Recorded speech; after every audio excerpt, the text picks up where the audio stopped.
Good morning students आज हम security council वाला टॉपिक डिस्कस करेंगे। देखिए, यूएन के बहुत सारे ऑर्गन हैं, मैं बताता हूँ। सबसे फर्स्ट है जनरल असेंबली, महासभा। सेकंड नंबर पे है सिक्योरिटी काउंसिल, सुरक्षा परिषद। थर्ड पे है सोशल और इकोनॉमिक काउंसिल, सामाजिक और आर्थिक परिषद। फोर्थ पे है, आप यूँ कह सकते हैं कि ट्रस्टीशिप काउंसिल है, न्यास परिषद है। उसके बाद है इंटरनेशनल न्यायालय, अंतर्राष्ट्रीय न्यायालय है। और लास्ट में है जनरल सेक्रेटरी का ऑफिस है, यानी सचिवालय। तो आज हम चर्चा कर रहे हैं सिक्योरिटी काउंसिल। देखिए, यूएन सिक्योरिटी काउंसिल में दो टाइप के मेंबर्स हैं, एक हैं परमानेंट मेंबर और दूसरे हैं non permanent member. Permanent members के पास वीटो पावर है। वीटो पावर का मतलब किसी भी प्रस्ताव के अगेंस्ट अगर वीटो का यूज करते हैं तो वो प्रस्ताव एज इट इज रह जाता है। आज इसी के ऊपर चर्चा करते हैं। देखिए, सबसे पहले तो परमानेंट मेंबर्स हैं, वो देखें आप। सिक्योरिटी काउंसिल के 5 परमानेंट मेंबर्स हैं। आप कह सकते हैं जो परमानेंट मेंबर्स हैं इनके पास वीटो पावर है, और वीटो वाले जो मेंबर्स हैं उनको बोलते हैं परमानेंट मेंबर। देखिए, ये दिए गए हैं main article. Permanent members of United Nations Security Council see also. देखना, चाइना यूनाइटेड नेशंस, यानी कि ये भी यूनाइटेड नेशन का क्या है, परमानेंट मेंबर। फ्रांस है, फ्रांस भी है। उसके बाद रसिया, रसिया भी देखिए। सोवियत यूनियन एट प्रेजेंट क्या है, रसिया है। यूनाइटेड किंगडम यानी कि यूके है। और यूनाइटेड स्टेट ऑफ अमेरिका यानी यूएस। ये 5 परमानेंट मेंबर्स हैं। डियर स्टूडेंट्स, इनके पास वीटो पावर है। वीटो पावर का मतलब है निषेध अधिकार। मैंने बताया दो टाइप के मेंबर्स हैं, एक परमानेंट मेंबर हैं और दूसरा आप ये कहेंगे non permanent members. Permanent members की अभी हमने चर्चा की है कि 5 परमानेंट मेंबर हैं। मैं दोबारा से एक बार रिपीट करना चाहूँगा आपके सामने। 5 परमानेंट मेंबर्स में चाइना, फ्रांस, रसिया और साथ ही साथ यूनाइटेड किंगडम, यूएस यानी यूनाइटेड स्टेट ऑफ अमेरिका। तो ये 5 परमानेंट मेंबर हैं, इनके पास वीटो पावर है। और ये परमानेंट मेंबर यानी स्थायी सदस्य हैं, ये हमेशा के लिए हैं। और नॉन परमानेंट मेंबर, इनका इलेक्शन होता है, और ये कितने ईयर के लिए होते हैं डियर, सिर्फ 2 ईयर के लिए होते हैं। जनरल असेंबली और सिक्योरिटी काउंसिल के जो परमानेंट मेंबर्स हैं वो इनका इलेक्शन करते हैं, और ये सिर्फ कितने साल के लिए है, 2 ईयर के लिए। इनके पास वीटो पावर नहीं होती और सारे अधिकार दिए गए हैं, ये डिस्कस करते हैं, डिसीजन में भी इंपॉर्टेंट रोल प्ले करते हैं, लेकिन इनके पास क्या नहीं है, वीटो पावर नहीं है, स्थायी सदस्यता नहीं है। तो वीटो पावर वाले कितने हो गए डियर स्टूडेंट्स, ये हो गए 5। नॉन परमानेंट है students, Belgium, Dominican Republic, Estonia, Germany, Indonesia, Niger, Saint Vincent and Grenadines, South Africa, और साथ ही साथ बताऊंगा आपको ट्यूनीशिया है, इवेंट नेम है। ये 10 नॉन परमानेंट मेंबर है डियर स्टूडेंट्स। ये सिर्फ 2 साल के लिए इलेक्ट होते हैं, उसके बाद दोबारा से चेंज हो जाते हैं। आपकी इन्फॉर्मेशन के लिए बताऊं, ये ऑल ओवर इंडिया से लिए जाते हैं। पर्टिकुलर बताऊं, अफ्रीकी कॉन्टिनेंट से, एशिया से, लैटिन अमेरिकी कॉन्टिनेंट से और यूरोप से, इनसे कैंडिडेट लिए जाते हैं, क्योंकि यहाँ परमानेंट मेंबर इतनी स्ट्रेंथ में नहीं है। यूरोप में तो 2 परमानेंट मेंबर हैं, लेकिन अफ्रीकी कॉन्टिनेंट में एक भी परमानेंट मेंबर नहीं है, और ना ही कहाँ है, लैटिन अमेरिकी कॉन्टिनेंट में। और एशिया में भी इक्वल रिप्रेजेंटेशन नहीं है, इसलिए एशिया से भी लिए जाते हैं। कहने का मतलब ये है नॉन परमानेंट 2 ईयर के लिए होते हैं। इंडिया भी नॉन परमानेंट मेंबर रह चुका है। Under the United Nations Charter, the functions and powers of the Security Council. Dear students, UN का चार्टर है, जैसे इंडियन कॉन्स्टिट्यूशन है, भारतीय संविधान है, ऐसे UN का क्या है, UN चार्टर। इसमें टोटल आर्टिकल है 111 111 आर्टिकल है।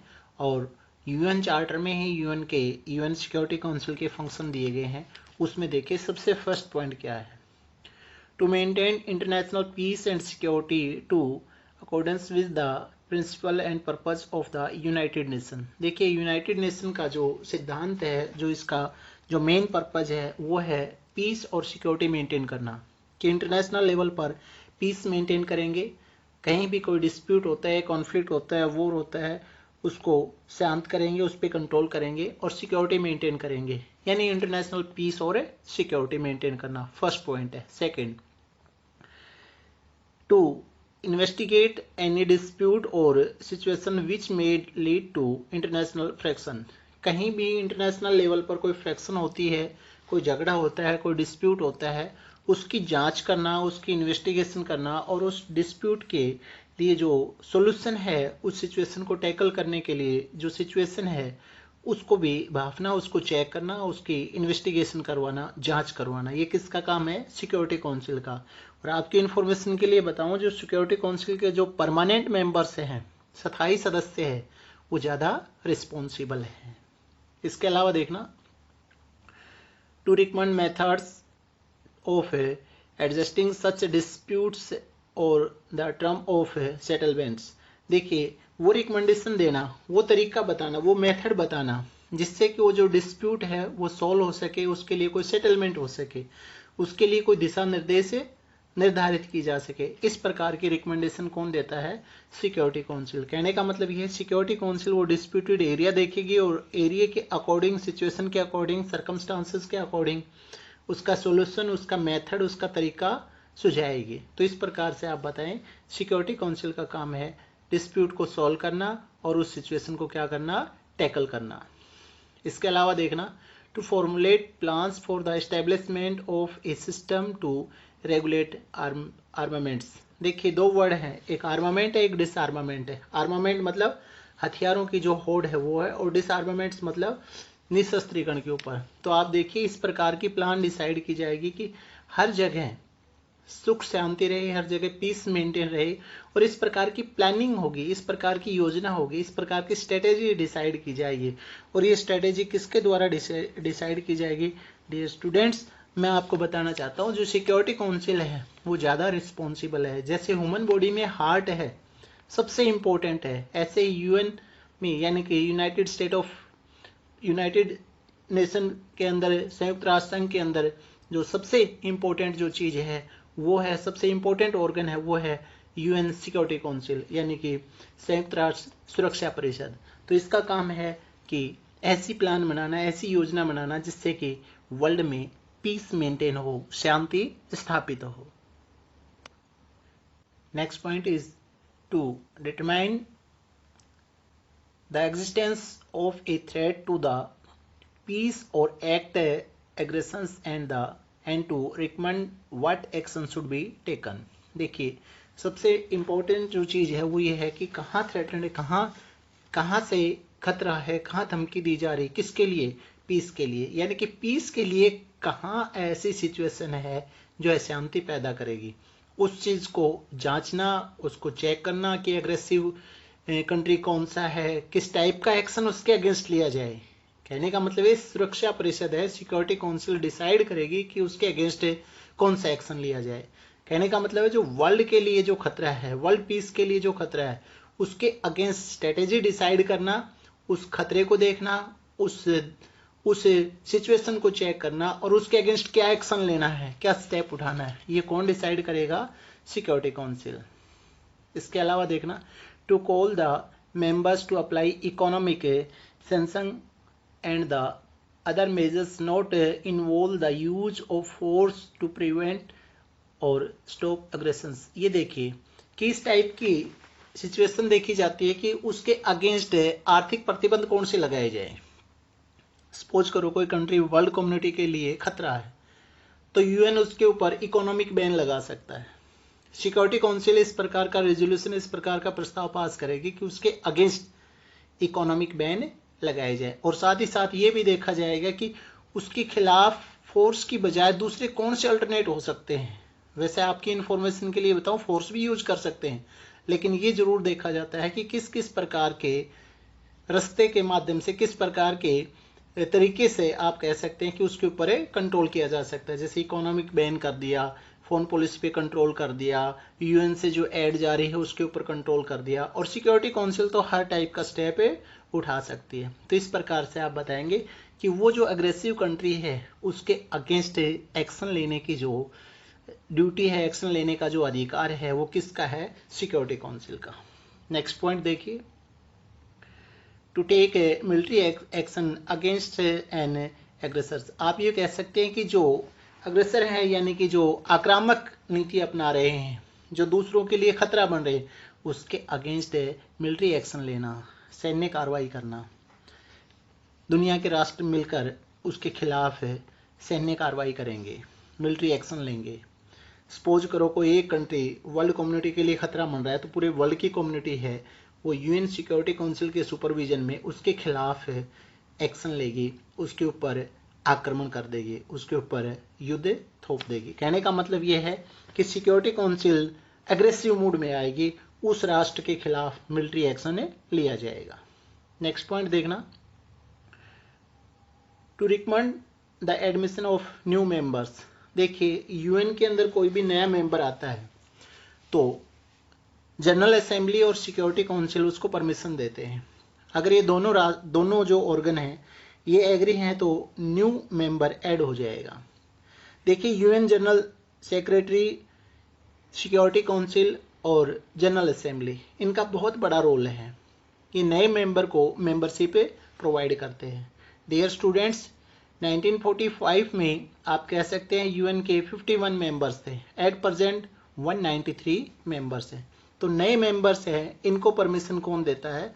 जनरल असेंबली और सिक्योरिटी काउंसिल। तो इस प्रकार से आप बताएंगे सिक्योरिटी काउंसिल सदस्यता देने के लिए बहुत महत्वपूर्ण भूमिका निभाता है। आपकी इन्फॉर्मेशन के लिए बताऊं, अगर परमानेंट मेंबर इंक्रीज करते हैं, अधिक करते हैं, तो भी सिक्योरिटी काउंसिल की परमिशन कंपलसरी है। और security council means permanent 5 members की परमिशन, उनकी अनुमति बहुत जरूरी है। Next point,